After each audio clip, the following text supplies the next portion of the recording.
welcome back. I'm Danielle. Thanks for clicking on this video. Hopefully you get something out of it and subscribe. Today let's talk about something many people experience but often struggle to articulate: the effects of emotional abuse within dysfunctional families. That's my background. That's why I'm doing some of these videos. Imagine a scenario where you've been hurt.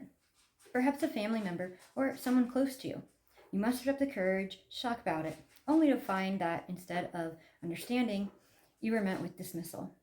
The common reaction might be, let's move on. It's not a big deal.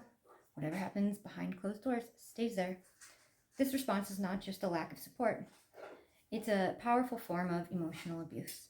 When a family routinely acts as though nothing has occurred after inflicting pain, it creates an environment where you feel as though your experiences are invalid, as if acknowledging your hurt would somehow make you the problem instead of the behavior that caused your distress. This tactic of silence normalizes dysfunction and effectively pressures you to keep quiet about your feelings or the events that happen. Over time, this leads to feelings of isolation and self-doubt. You start to question your own emotions, even though something deeply hurtful has taken place. What's important to recognize here is that this kind of behavior is not just socially awkward. It's a conscious strategy used to maintain control within the family dynamic. Think about it. If you're made to feel that your feelings are unimportant, or that bringing them up makes you the issue, you're less likely to speak out in the future. Silently raising my hand here.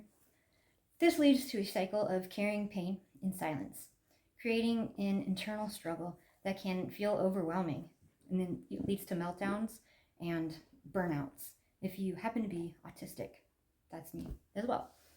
Let's pause for a moment and reflect on this idea. Simply ignoring what has happened doesn't make it go away. It's easy to dismiss your emotions, especially when the people around you are signaling that your feelings are exaggerated or irrelevant.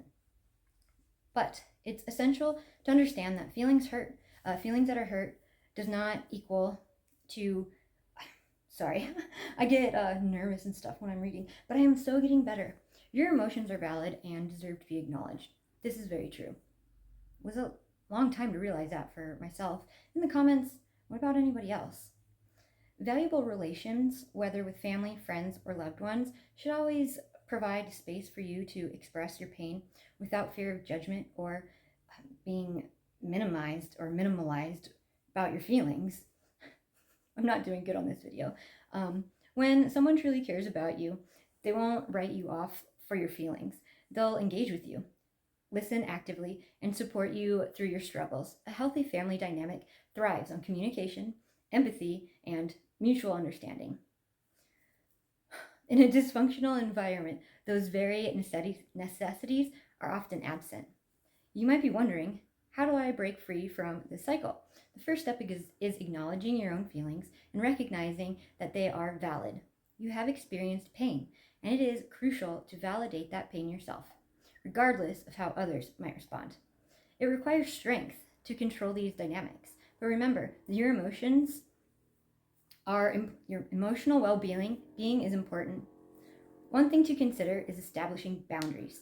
While it may feel difficult, especially if you've been conditioned to keep quiet about your feelings, setting boundaries can change the landscape of your family interaction.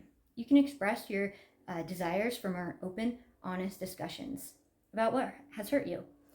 It's incredibly empowering to assert your needs for recognition and support, even if it feels uncomfortable at first, like making this video for me. And I don't like to edit my videos, so you can also see that I have a learning disability. I don't want to cut this out because that's the point. It's helping other people not be ashamed of things that you can't see, invisible disabilities. Another crucial aspect is seeking out supportive communities. This can be friends who understand your situation, therapists, or support groups that focus on healing from emotional abuse. Connecting with others who have faced similar struggles can provide comfort and validation. They can remind you that you're not alone in these experiences and that this is entirely reasonable to seek acknowledgement for your feelings. Self-compassion plays a significant role in your healing journey. Be kind to yourself. Recognize that feelings hurt.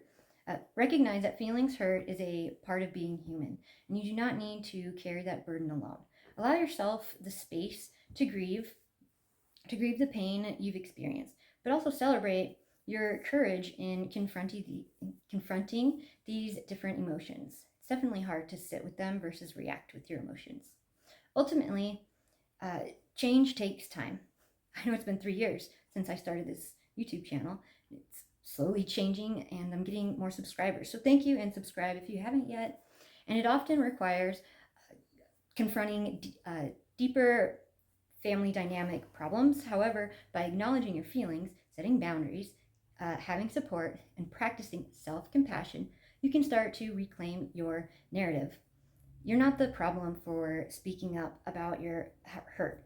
On the contrary, you're taking an essential step towards healing and fostering healthier relationships. As you navigate this journey, remember that it's perfectly okay to ask for what you need. Your feelings are not burdens. They are a natural part of your experiences as being immortal on this earth. Embrace them, share them, and let the healing process begin, no matter what the age is. You deserve to be seen, heard, and supported in your own way, and don't hesitate to ask. Don't stray away from your emotions. You need to embrace them, acknowledge them. Please, if you liked this, subscribe. And again, I'm sorry about all the skipping words or mispronouncing. I don't want to edit the videos. In the comments, let me know what you think, because I totally can edit them. But this is me. This is disabilities, invisible disabilities. So again, like, subscribe, share. Let's discuss how you guys feel in the comments. Danielle out.